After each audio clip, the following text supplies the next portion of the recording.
Halo Sobat Langit, selamat datang kembali di podcast Jalur Langit bareng gue Iin. Pada kali ini, gue sekarang sudah bersama dengan salah satu alumni mahasiswi KPI yang sangat luar biasa sekali. Nanti kita akan berbincang-bincang banyak sekali dengan beliau. Dilihat dari pengalamannya beliau selama menjadi mahasiswa KPI, setelah menjadi mahasiswa KPI sampai dengan sekarang yang nantinya bisa menjadi motivasi, harapan kami bisa menjadi motivasi bagi mahasiswa-mahasiswa broadcasting and communication yang akan menciptakan atau menumbuhkan semangat-semangat kita utamanya dalam pembelajaran, dan sehingga tidak ada kata-kata lagi kita nyesel gitu masuk ke dalam jurusan KPI. Oke, langsung aja Sobat Langit. Di sini gue sudah bersama nih dengan salah satu alumni. Tanpa basa-basi, tanpa lama-lama kita langsung cekidot. Pasti teman-teman mahasiswa KPI ini sudah nggak sabar. Gimana sih hasil produk dari mahasiswa KPI yang memang salah satu jurusan di UIN yang terakreditasi A gitu. Langsung aja, di sini ada Teh siapa Teteh? Halo, nama saya Dia S. Parmita. Bisa dipanggil dengan O. Teh Ocha. Nah, iya. Berarti ada dua pilihan.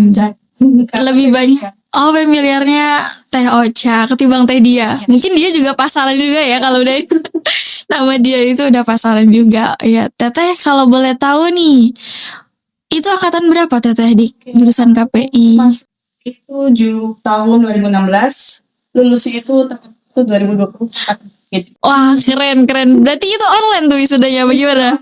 Oh, pertama kali wisuda online. Keren sih. Nah, itu waktu itu berarti wisuda online diadakan di rumah masing-masing dengan pakai toga masing-masing. Oh, didampingin orang tua. Berarti kesannya cukup berbeda ya, Teh ya. Iya. Berarti itu satu-satunya yang kayak Iya. 20. Selanjutnya mah tidak online ya, offline? Atau masih udah enggak ya, karena waktu itu COVID itu udah mulai berkurang. Iya, di 2020. Jadi terbatas kan masalah bisa terbatas. Oh iya. Berarti Teteh cum laude nih. Insya Allah kumlot. Alhamdulillah. Cum laude harusnya, iya memang cum laude. Cuman karena waktu itu tidak offline mungkin ya, jadi secara beda yang di prestasi juga tidak terlalu berkesan untuk mahasiswa yang memang cum laude yang berprestasi gitu. Tidak ada momen spesial, padahal itu kan 4 tahun sekali ya, bisa dibilang begitu. Hanya ada 1 kali dalam 4 tahun gitu ya Teh. Nah, kira-kira waktu itu Teteh nyesel gak sih? Enggak. Tetap bersyukur. Alhamdulillah. Berarti sudah rentan 5 tahun ya, kurang lebih dari tahun 2020 sampai dengan tahun 2025. Sudah 5 tahun menjadi alumni mahasiswa KPI. Berarti waktu dulu tuh pas zamannya Teteh namanya apa? IAIN kah atau masih IAIN? Persiapan UIN. Boleh gak sih Teh ceritain nih, pas waktu itu kan masih gonjang-ganjing nih, katanya mau di-UIN-kan, katanya sampai direalisasikannya tahun 2024. Berarti kan wah, itu jaraknya lama banget tuh, dari mulai Teteh masuk tahun 2016 sampai dengan tahun 2024 itu berapa tahun gitu kan. Nah, kondisi IAIN pada saat itu tuh gimana sih Teh? Iya. Aku mengenai IAIN pada saat itu ya, menurut aku baik sih, segitu baik ya, cukup gitu. Bisa diimplementasikan dengan kuliah jurusan KPI yang jangan nyesel untuk main di KPI. Insya Allah semua itu oke, sekarang Jalur Langit. Iya, betul. Jurusannya kan mata kuliah kan beragam, semua itu ada yang dari dakwah, ada komunikasi dan sebagainya. Itu pasti pakai lah saya.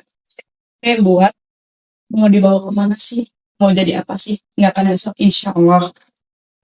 Kalau dari pengalaman aku ya, dari 2016 ke 2020 tuh, dari yang kuliah gedung di taman, kuliah tuh seperti sana, pindah lagi di belakang belum ada hebat ini. Majunya itu luar biasa sih. Terus ya seru sih, apalagi COVID, kuliah online, bolak-balik bimbingan, skripsi dan lain sebagainya. Seru ya. Apalagi kalau offline pada saat itu ya. Itu kan segitu online aja bisa dibilang seru, bisa dikatakan seru gitu ya. Apalagi offline. Mungkin kita mahasiswa sekarang tuh harusnya bersyukur gitu ya, Teh ya. Karena bisa offline, sudah tidak ada gangguan hambatan lagi yang besar dari negara ini. Itu lebih masing-masing. Sekarang tuh maksimal kuliah. Ya, kita tuh bingung jadi kayak gitu. Aduh, bener banget sih emang. Aduh, ini tamparan banget sih buat aku sekarang soalnya. Iya. Semester 5, iya. Udah mulai pengalaman aku ya pribadi. Semester 5 itu pasti bakal mikirin skripsi. Iya, sudah terpikir. Mikirin skripsi, kita tuh sukanya di mana sih?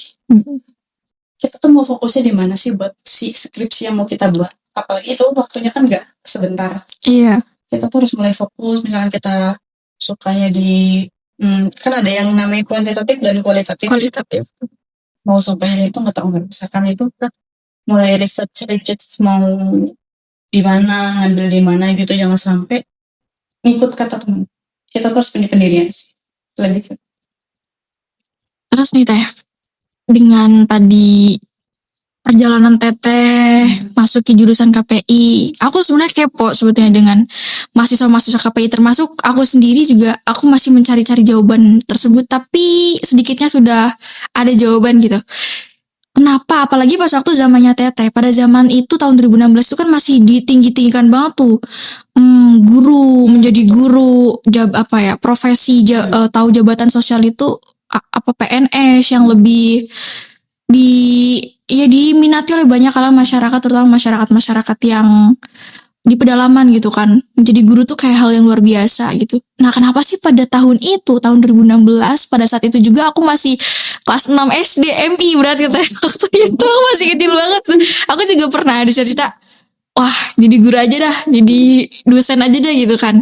Berarti kan orientasinya ke tarbiyah kalau misalkan aku masuk ke kuliah gitu kan. Tapi kenapa Teteh pada saat itu memilih jurusan KPI yang dimana di sini pun masih terbilang jurusan yang baru, masih muda, belum seperti jurusan tarbiyah keguruan yang memang sudah lama gitu. Gimana tuh Teh kira-kira? Kalau ngomong ini apa sih jurusan? Dulu ada yang namanya expo di sekolah ya. Oh iya. Aku ngeliat brosur IAIN, kan namanya masih IAIN. Aku ngeliat perguruan, nggak salah sih profesi. Tapi aku nggak minat.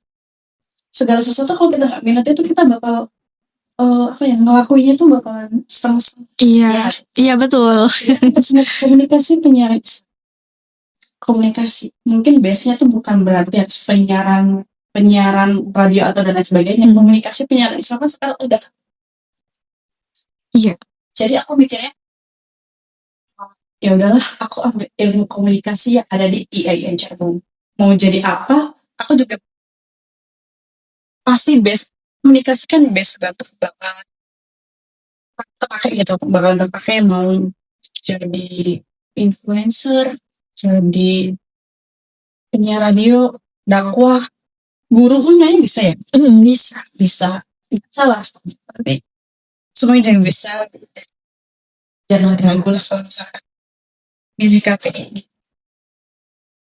Oh ya Teh, ini aku sempat lupa nih. Harusnya ditanyain di awal nih. Kita udah ngobrol setengah perjalanan nih, tapi ini aku belum tahu Teteh itu aslinya orang mana nih? Kenapa kok memilih kuliah di IAIN gitu kan? Orang mana Teh? Orang Cirebon. Oh, 27 tahun sekolah dan kuliah di Cirebon. Cirebonnya tepatnya di mana Teh? di Kejaksaan Bandar. Oh, di Kejaksaan Bandar. Berarti kalau berangkat kuliah itu waktu zaman 2016 gimana tuh transportasinya, apakah sudah banyak? Sudah banyak. Kayak kadang pakai angkot, kadang naik motor. Oh iya, naik motor sendiri. Tapi waktu zaman itu tuh udah banyak kayak ojek online belum sih Teh? Udah banyak juga ya. Iya ya. Berarti dulu tuh IAIN masih punya hanya beberapa gedung saja gitu tahun 2016 gitu. cuma gedung utama dekat perpus sama pasca. Ini Oh, kan ini belum ada ya. Kalau gedung FDKI waktu dulu itu udah ada. DKI itu Atau Fuad ya dulunya. Oke, Fuad. Oh iya, berarti fakultasnya masih Fuad ya. Oh iya. Berarti di Fuad waktu itu tuh ada berapa jurusan teh? Wah, apa lagi? Tapi- Ada KPI, BKI, PMI, agama, apa ya? Yang agama-agama yang usuludinnya mungkin Iya. ya teh ya. Iya. Iya, aku juga. Aduh, ini literasi historinya atau sejarahnya harus ditingkatkan terkait tentang UIN. Apalagi sekarang UIN makin banyak kan. Iya, makin banyak banget. Keren. Semenjak dijadikan UIN kan syaratnya juga harus banyak jurusan gitu, jadi banyak banget gitu. Apalagi kaget yang tadinya fakultas Fuad terus dipecah jadi 2, terus dengan kekurangan gedung gitu kan. Dan sekarang update-nya ternyata Fuad lebih siber banget ketimbang FDKI-nya gitu. Aku kagetnya di situ sih sebenarnya. Iya. Terus nih teh, selama perjalanan di KPI itu gimana sih menurut Teteh kayak kesan apalagi kan ini angkatan COVID ya Teh ya. Kalau kita kan nih sekarang kita bisa podcast begini, kita bisa praktek di beberapa lab yang KPI, ada ruang talk show, ruang-ruang lain yang memang menunjang fasilitas kami. Nah waktu dulu tuh Teteh gimana gitu untuk menunjang fasilitasnya? Ketika ada praktek atau gimana gitu? Mantap kuliah aku tuh praktek kan lebih ke dakwah sama ada apa ya, MC atau apa gitu. Jadi pakainya tuh yang di gedung di Pajasen. Oh, gedung lab yang di Iya, Majasep. terus pernah radio tapi nggak lama sih yang di pasca. Kalau nggak ada gedung radio ya, Iya, ada di pas itu praktek cuma di situ. Yang di lapangan-lapangan aja. Nah, medianya jarang ya karena dulu belum memenuhi. Kalau sekarang kayak udah luar biasa sih. Jadi teman tuh harus benar-benar manfaatin fasilitas. Iya. Ya, ngulik-ngulik. Iya ya, mungkin ini salah satu pengembangan wadah untuk mengembangkan skill yang sudah dipelajari di mata kuliah. Untuk prakteknya mungkin ya kita manfaatin banget gitu ruang-ruang begini. Gitu ya Teh. Terus nih Teh, setelah lulus, apalagi ini kan lulusan COVID nih bisa dibilang. Yang memang berbeda esensinya ketika dibandingkan dengan lulusan yang offline. Dan juga dulu kan masih YIN, terbatas dengan beberapa fasilitas, sekarang itu sudah UIN. Teteh ketika lulus tuh pikirannya langsung kemana gitu setelah lulus dari KPI? Apakah sebelum lulus dari KPI itu udah ada prospek untuk kedepannya Teteh itu bakal kemana, atau baru setelah lulus baru difikirkan gitu? Iya Teh. Oke. Sebelumnya waktu aku kuliah itu aku cuma ikut satu UKM. Oh iya. Ya itu UKM PSM. Saat kuliah 2019 kan belum lulus ya, itu masih membuat skripsi dan sebagainya. Aku ikut organisasi sosial namanya Jabar Bergerak. Oh iya. Kalau kayaknya teman-teman nggak akan bilang Jabar Bergerak. Jabar Bergerak Zilenial yang JBZ itu. Kalau Zilenial kan baru. Oh baru. Real. Oh. Jabar Bergerak itu ya bukan tadinya sih sampai sekarang masih di sama Batria. Oh. Itu aku ikut di Kota Cirebon. Awalnya itu aku ikut namanya tuh Gasibu, Gerakan Berbagi Nasi Bungkus. Itu tuh kegiatan sosial, COVID, bagi-bagi nasi buat ke rumah warga. Di situ aku subskripsi, tapi aku masih ikut kegiatan sosial buat ngisi kegiatan gitu. Aku mikir kenapa aku ikut kegiatan sosial kayak gini ya udah nggak apa-apa gitu buat ngisi peluang, buat relasi itu penting banget. Sampai akhirnya lulus kuliah, COVID, aku toga pun dipindahin sama ketua Jabar Bergerak ke Cirebon gitu. Keren. Bukan sama Pak Rektor. Iya. Terus skripsi, balik lagi ke skripsi. Mungkin aku pernah stuck bikin skripsi sampai bulan. Oh, kenapa itu kira-kira Teh? Bosan aku udah bingung mau ngapain. Jadi istirahat 3 bulan sampai akhirnya ya tepat waktu bisa wisuda dan sebagainya. Kuliah Juli hanya orang-orang yang beruntung kuliah bisa kerja seperti nganggur, isi kegiatan aku dengan kegiatan sosial, jaga bergerak dan sebagainya. Pada Allah ada salah satu, aku memberanikan diri untuk bilang sisihkan dari sini. Karena sebelumnya aku udah kenal sama sudah sebagainya. Itu aku masih kosong sih sebenarnya. Ya aku benar ya mau kerja di sini. Karena aku udah coba ngelamar dari sini, mau kerja di rezeki itu adalah takdir. Tapi ya udah dicoba, coba saya sama. Jadi kerja dari baju udah 5 tahun. Dari yang namanya honorer ya sekian lah, ini dan sebagainya, sampai sekarang aku udah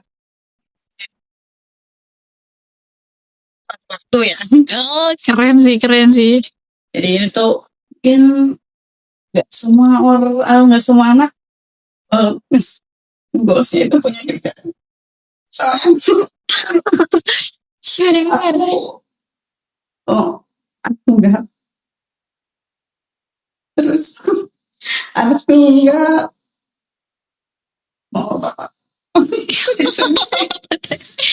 Ada tisu gak, Gar? Ya, tisu dong. Oh, ini cukup mengharukan ya, Teh ya. Keren sih. Gak apa ceritainnya, Teh? Perjalanannya gimana? Karena mungkin orang-orang gitu. Karenanya jadi ini jadi ini. Ternyata dari keluarga yang baru nama aku ya. Ya, Oh, iya. ini sih bukan goals orang ya. Tapi bapakku tuh belum bisa mewujudin itu buat diri sendiri. Alhamdulillah aku bisa mewujudin itu. Keren sih, Teh. Keren. Itu mimpi, sebenarnya mimpi daripada keluarga juga. Tapi ketika keluarga belum bisa mencapai di titik itu, Teteh bisa membuktikan hal itu, terutama untuk kedua orang tua Teteh. Iya gitu sih. ya. Mamaku bangga sih dia. Iya, iya pasti bangga banget sih. Apalagi ya memang itu keinginan murni dari orang tua. Mungkin. Apalagi Teteh juga anak tunggal satu-satunya gitu. Siapa lagi yang diharapkan, ternyata satu-satunya ini bisa mewujudkan apa yang diimpikan oleh beliau gitu ya, Teh ya. Keren sih, tapi luar biasa walaupun angkatan COVID tapi sampai sekarang gitu ya. Bener-bener, jadi ya angkatan COVID itu nggak bisa jadi masalah guys ya. Iya, tidak ada yang namanya angkatan COVID, wah angkatan COVID online nggak guna, nanti nggak dapat kerjaan yang bagus. Ini nih buktinya nih, ada angkatan COVID, ada Teh Ocha, lagi anak tunggal dengan berbagai keterbatasan dulu yang ada, tapi bisa membuktikan gitu. Dan ya inilah jurusan KPI, hasil-hasil daripada pembelajaran yang ada di KPI itu seperti ini, dari mulai mentalnya, terus intelektualnya, pengetahuannya, kapasitas dirinya juga pasti berbeda gitu. Terus Teh nih, nah tadi kan sempat disinggung, diucapin juga sama Teteh. Teteh tuh pernah mandek sama 3 bulan ketika skripsi gitu. Ini balik lagi berarti ya. Balik lagi, pernah mandek sama 3 bulan. Nah itu apa yang ada di pikiran Teteh gitu? Selama 3 bulan itu memutuskan untuk berhenti, break dulu, tidak memikirkan skripsi, terus terpikirkan lagi dan semangat lagi untuk menyelesaikan hal itu sampai terbilang itu komlot lulusnya gitu. Iya Teh, ceritakan dulu Teh. Aku tuh 3 bulan pertama ini 24 mau diapain ya? Gitu. Bingung sih mau diapain ya? Bingung. Dulu terus lama-kelamaan tuh jadi termotivasi sendiri. Ini kalau misalkan aku tunda, nggak tepat aku bayar kuliah lagi. Iya itu. Nah itu yang aku pikir itu. Gimana ini? Jadi semuanya kebut. Sebenarnya udah dikerjain pertama kali buka laptop tuh bakalan terus dikerjain selesai. Jadi yang susah itu mulai mulainya. Mulai tapi lama kelamaan revisi tanda-tanda kejar ke dosen sampai ke bermanfaat. Aku dulu pemimpinan Pak Oh iya Pak. bermanfaat sidang tapi kok bayar kuliah lagi nih nanti kuliah. Iya. Kayak itu sih. Tapi waktu itu tuh Teteh dapat beasiswa atau Aku dapat reguler? beasiswa sekali dari Basnas. Oh, Basnas. berarti kalau beasiswa Basnas tuh tidak selamanya ada ya? Beda sama bidik misi.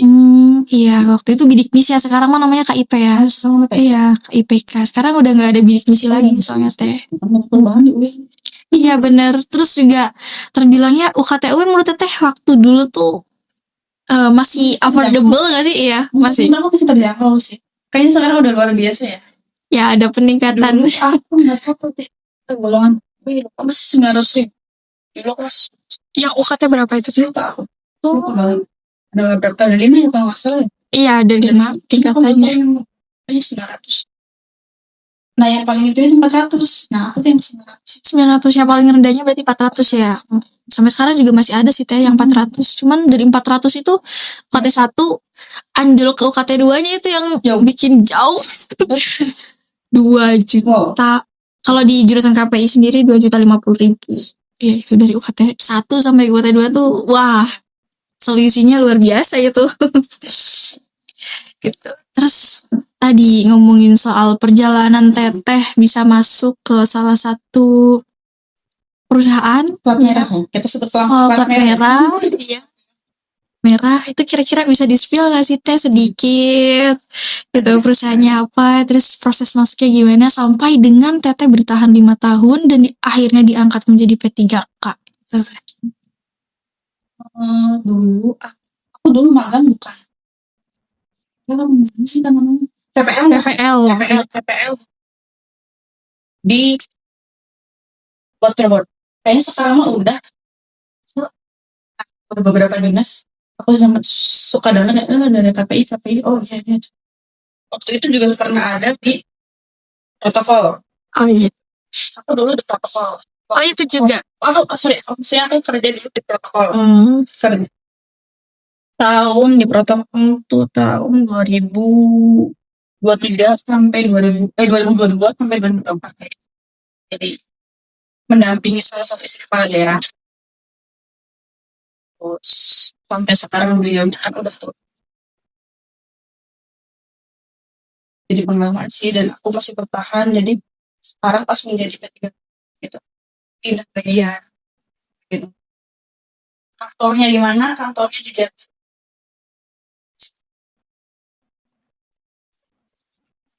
Kali berapa sih pasti ada kayaknya yang magang di sana, PPL di sana. Kemarin juga ada. Tahun ini ada, atau kemarin ada. Terus ya sekarang mah udah bisa ke plat merah beberapa KPI itu karena di beberapa dinas itu udah ada alumni KPI-nya. Iya. Di Sulpar, terus Sekda, sebenarnya lagi ya lupa aku udah apa sih. Emang ternyata nggak kaleng-kaleng ya KPI ini ya. Karena kita nggak terbatas lingkupnya itu sekolah ataupun perguruan tinggi yang bisa di mana di kantor juga bisa. Kita bisa merambah ke sosial dan itu pun tidak dibatasi kita sosialnya mau kemana gitu ya Teh ya. Emang KPI itu pilih jurusan paling the best sih menurutku ya. Pilihan aku awalnya juga aku pas waktu mau memilih jurusan ada yang intervensi masuknya ke guru aja karena nanti guru tuh begini nanti ya brainnya tuh guru tuh luar biasa gitu kan. Tapi di sisi lain aku anak sosial walaupun dulu aku MA-nya itu ngambilnya IPA. Tapi aku suka dengan dunia sosial gitu. Aku suka dengan sosial, berorganisasi, kenal dengan semua banyak orang gitu kesana kemari itu suka. Makanya ketika milih-milih mana nih perguruan tinggi yang ada di Cirebon yang negeri, ada di UIN, dipilah lagi kira-kira jurusan apa nih yang cocok dengan kemampuan aku gitu. Ketika aku analisis, wah dapetlah KPI gitu, komunikasi penyiaran Islam. Nah terus nih ketika Teteh sudah masuk ke dalam jabatan sosial, sudah menjadi P3K, yang Teteh renungin atau Teteh alamin Teteh pikirkan apa sih yang ada atau yang dipelajari pada saat Teteh menjadi mahasiswa KPI dan memang sangat-sangat bermanfaat di lingkungan Teteh kerja sekarang itu apa gitu yang menunjang Teteh bisa sampai di titik ini itu apa? Karena dulu aku di KPI itu tekun ke komunikasinya. Komunikasi itu penting banget, apalagi sama orang-orang yang kita izin Pak gitu. Itu tuh pasti kepake banget. Kuliah itu benar-benar kepake banget di dunia kerja. Apalagi kerja sih sering nemuin pengalaman ini. Karena kalau misalnya kita salah dikit, blunder dikit, pasti gak akan kepake langsung. Itu pasti gak akan kepake dan pasti mulut ke mulut. Si ini nih gini nih, si ini nih gini, dan itu bakalan jadi. Itu harus benar-benar dipelajari satu-satu. Tapi dalam beretika baik di medsos, gitu. Benar-benar dipikirkan dan kira-kira kalau aku ngelakuin ini bakalan gimana enggak ya? Kalau aku ngelakuin ini viral nggak ya? Viral negatif atau viral positif gitu ya. Terus satu lagi, ini sih buat pesen aja, pesen buat teman-teman. Kalau someday ada yang PKL di plat merah dimanapun, entah di Setda, entah di dinas Bupar, entah di dinas ini dan itu sebagainya, kalian boleh branding diri kalian sendiri. Itu benar-benar boleh. Tapi ingat tuh, karena pengalamanku ada dulu mahasiswa KPI, beliau itu memang udah tepatnya di Setda, di protokol. Tapi itu sebenarnya base-nya itu humas ya. Humas dan protokol kan beda. Iya beda. Protokol itu buat nge-treat si bapak ibu yang terhormatnya. Kalau humas kan hanya kita berita dan sebagainya. Jangan sampai the brand bikin update. Karena nggak semuanya itu langsung di-update hari itu. Jangan sampai, karena itu kan rahasia ya sebenarnya. Privacy itu ya. Supaya itu. Jadi kita tegur. Karena tegur si tersebut jadi pelajaran sih. Belum sebelum dan sekarang benar-benar nggak boleh. Apalagi waktu itu mau kunjungan presiden dan dia langsung hari itu boleh bakal jadi dan sebagainya. Tapi kayaknya begini bakalan gimana nih, sebenarnya boleh tapi lebih ke laptop juga nggak apa-apa sebenarnya yang kayak gitu juga. Itu mungkin aturan-aturan media itu ya bagaimana untuk mengamankan ya privasi yang itu kan kalau mau ngupload apalagi ini berkaitan dengan plat merah gitu kan, tidak sembarangan harus seizin dengan orang atau penanggung jawab yang mengadakan kegiatan tersebut gitu ya. Aku juga sempat beberapa kali ngobrol dengan salah satu mas yang ada di plat merah kabupaten, tapi ya memang seperti itu, ketika dia itu ngupload tanpa seizin dengan inisiatif sendiri, karena itu dia kira itu adalah berita yang hard file yang memang harus di hard news hard news yang memang di up di hari itu juga. Tapi orang yang bersangkutannya, tokoh yang di dalam video tersebut itu ternyata tidak terima, keberatan. Iya, kenapa di up, ini kan ada unsur-unsur privasinya. Iya, ditegur lah dan akhirnya ya di take down itu video-video yang udah gitu. Lebih baik post sebenarnya. Berarti dia bisa kesini gini nggak masalah, tapi nanti dulu tahan dulu jempolnya gitu. Iya. Mau dibilang keren juga boleh, biar yang bilang keren juga boleh sebenarnya, tapi ditahan dulu. Lagi banyak sensitif juga. Mungkin karena saking inisiatifnya mahasiswa KPI itu jadi saking bangga. Betul.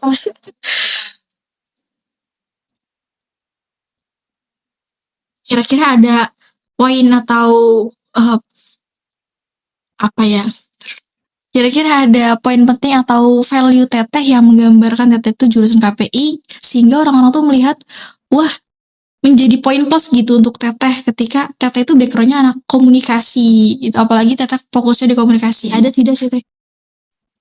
Ada, pasti ada banget, karena komunikasinya ilmu komunikasi penyiaran Islam itu kan base-nya komunikasi, kepake banget tiap hari, ngobrol sopan santun, nyusul bapak dan bapak izin dan sebagainya, dan itu pasti orang tuh bakalan Padahal sama dia aja karena dia orangnya gini-gini, karena dia orangnya kayak gini. Nggak mau sama si A karena dia orangnya kayak gini. Udah dipelajarin sebelum saat kuliah, ngobrol sama orang tua dan lain sebagainya, cara berbicara, cara menata dan lain sebagainya gitu. Jadi orang tuh bakal ngasih kepercayaan lebih bagi kita. Ya mungkin trigger. Gimana sih caranya biar orang tuh percaya sama kita gitu. Biar orang tuh ke kita dan kita juga bisa ngejaga kepercayaan mereka. Gitu. Itu juga kecewain sih. Iya. Dan juga kenyamanan berkomunikasi itu penting ya mungkin ya Teh. Entah tatap muka atau di chat. Karena enggak mau dijawab misalnya orang tuh jutek banget. Iya. Itu kalau buat mereka kampret tuh enggak. Kayaknya udah dia langsung disingkirin udah lah. Skip. Yang paling singkat pada tuh cuma baik tak baik siapa. Kalau ya kayak udah ini ya. Kecuali udah bestie. Oke Pak. Iya. Barangkali yang berminat di plat merah. Kayaknya mungkin beberapa orang pengen banget di plat merah. Iya. Betul. Ya, tips kalau harus. Oh ya, barangkali di plat merah mau jadi fotografinya, videografinya ada aja. Pasti kepake.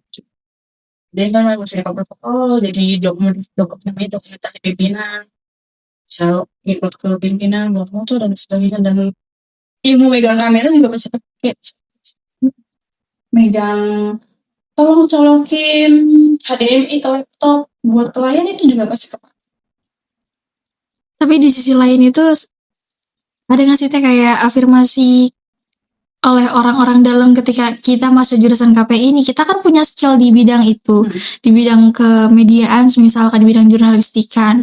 Tapi ordal itu mempengaruhi atau mengacak-acak skill-skill yang sudah kami bangun, yang kami punya, bisa menuangkan manfaat atau bisa dikembangkan di jajaran lingkungan yang plat merah itu gitu. Tapi di-skat lah oleh oknum-oknum ordal gitu. Iya, harus ini aja yang kenal aja nih ini gitu.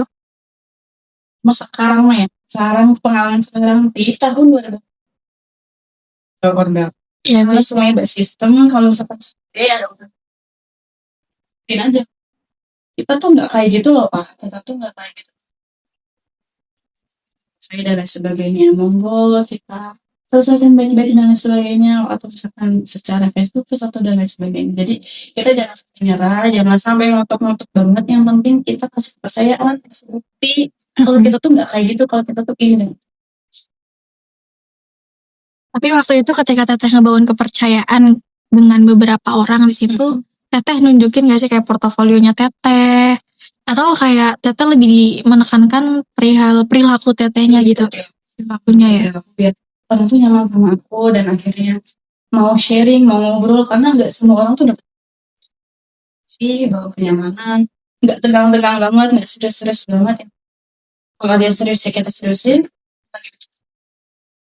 Sesuaiin jadi ya. Iya sih. Emang kadang tuh banyak juga yang bilang anak komunikasi itu harus jadi kayak bunglon Teh. Jadi dimanapun kita berada, kita harus menyesuaikan warnanya, kita harus menyesuaikan berkomunikasi dengan siapa, background orang itu apa, dan cara gaya komunikasinya seperti apa, kita tuh harus bisa gitu, nge-backup atau menjadi bunglon dalam beberapa. Di rumah lagi galau-galau, tiba-tiba ketemu orang gitu. Iya ya. Wah, harusnya harus bisa menyesuaikan, bisa ngobrol lagi, soalnya tidak terjadi apa-apa gitu. Kayak berusaha bersikap profesional walaupun keadaan kita lagi berantakan, ternyata dunia hancur ini. Iya. Ya sih Teh, mungkin sharing kita pada hari ini segitu saja Teteh. Iya, tadi juga sudah banyak banget yang dipaparin oleh Teteh. Pengalamannya luar biasa sekali dari mulai tahun 2016 hingga terpapar COVID pada proses pembelajarannya sampai dengan mencoba untuk masuk ke dalam salah satu lingkungan plat merah dan akhirnya dan alhamdulillahnya itu diterima sampai dengan sekarang menjadi P3K. Luar biasa, menurutku itu pencapaian yang sangat-sangat memotivasi untuk kita mahasiswa KPI, terutama ya aku sendiri gitu. Aku juga pengen tuh perjalanannya semulus itu. Ya mungkin enggak semulus sih. Maksudnya kayak orang kan mulus ya asli Bang. aslinya mah enggak, maksudnya kalau diringkas gitu kan. Ya walaupun prosesnya ya pasti lika-liku, naik turun gitu ya, tidak gampang juga. Dari Teteh nih, ada enggak kira-kira beberapa kata closing statement yang ini harus menjadi pegangan gitu untuk mahasiswa KPI atau menjadi prinsip mahasiswa KPI dimanapun mahasiswa itu berada, apalagi ketika sudah lulus dari jurusan KPI ini. Ya apa ya, aku bingung ya ngomong apa ya. Terus lebih ke kalau misalkan aku udah patokan apa? Kedua komunikasi, attitude, etika, apapun kan itu. Spesialnya tuh jadi ya orang apa sih sebenarnya bisa senyaman dan sebagainya dan ya bakal sering komunikasi lagi, jadi orang tuh gak akan bosen dan gak akan sebel juga ya. Komunikasi jangan singkat pokoknya. Yang penting bisa dua arah komunikasi, jadi orang tuh senang sama kita. Oke Teteh, keren banget pokoknya buat Teh Ocha ya. Iya, ini adalah salah satu mahasiswa KPI alumni yang bisa membuktikan bahwasanya di jurusan KPI ini prospek kedepannya, orientasi kedepannya itu tidak terbatas, tidak hanya di lingkup 1, 2, 3, tapi puluhan bahkan ribuan kita bisa masuk ke dalam ranah itu. Dan pembelajaran yang ada di jurusan KPI juga terbukti sangat bermanfaat dimanapun kita berada. Makanya tadi anak KPI itu harus bisa menjadi bunglon. Jadi dimanapun tempatnya kita harus bisa menyesuaikan dengan keadaan tempat atau lingkungan tersebut kita berada. Tadi beberapa pesan dari Kak Ocha, Teh Ocha, jangan berhenti ketika sudah memulai. Jangan memikirkan hambatan-hambatan atau hal yang akan menjadi dampak buruk bagi kedepannya, tapi fokuslah pada tujuan utama, jangan melenceng dari hal itu sehingga fokus kita atau tujuan yang akan kita raih itu bisa tercapai walaupun dengan proses yang sangat panjang, walaupun dengan proses yang tidak gampang, ada kalanya sedih, ada kalanya bahagia, tapi percayalah, apa yang kita usahakan pasti akan mendapatkan hasilnya sesuai dengan apa yang kita lakukan. Begitu saja dari saya, Iin. Jangan lupa follow podcast Jalur Langit di YouTube-nya. Jangan lupa subscribe juga IG-nya podcast Jalur Langit, Spotify-nya juga podcast Jalur Langit.